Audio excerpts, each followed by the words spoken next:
अब वो हथियार कंपनी बनाने वाली कंपनी ही यदि भारत सरकार के खिलाफ अंदर ही अंदर कोई साजिश करे तो भारत सरकार को समझ नहीं आएगा कि क्या करें।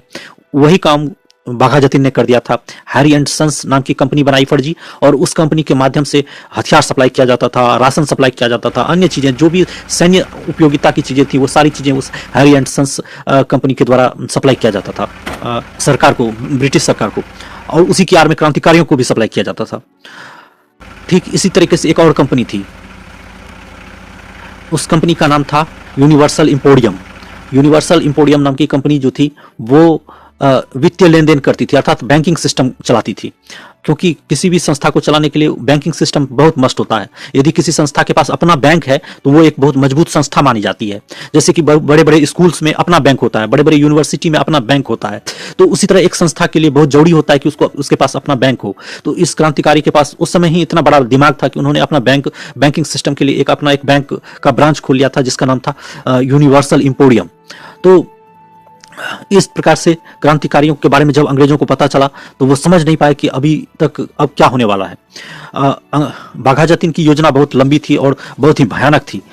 बाघा जतिन की योजना यह थी कि बंगाल या उड़ीसा के आसपास एक बालासोर जगह है, तो वहां पर जाकर जहाज को उतारा जाए, वहां से पूरे बंगाल में हथियार सप्लाई कर दिया जाए क्रांतिकारियों को, और बंगाल को पूरे देश से काट दिया जाए, और पंजाब को भी, पंजाब में भी बहुत क्रांतिकारी लोग हैं और उनको भी, उनकी भी मदद ली जाए, और बंगाल और पंजाब में क्रांति की लहर दौड़ा दी जाए, उससे जिससे कि वो पूरे देश से वो कट जाएगा और वहाँ क्रांतिकारी, वहां पे अंग्रेज पुलिस नहीं पहुंच सकेंगे और क्रांति करना बहुत ही ज्यादा आसान हो जाएगा।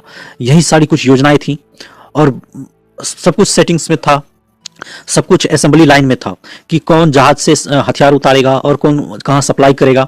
तो इसकी प्लानिंग बहुत दिनों से चल रही थी। वो लोग,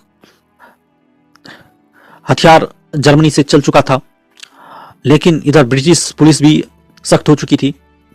हथियार भरा जहाज उड़ीसा पहुंचने से पहले, उड़ीसा के बालासोर तट पर पहुंचने से पहले बाघा जतिन कोलकाता छोड़ देते हैं 6 महीने पहले और चले जाते हैं बालासोर। और बालासोर में एक गांव है कोप्तपाड़ा, वहीं जाकर वो लोग साधु के बेस में रहने लगते हैं।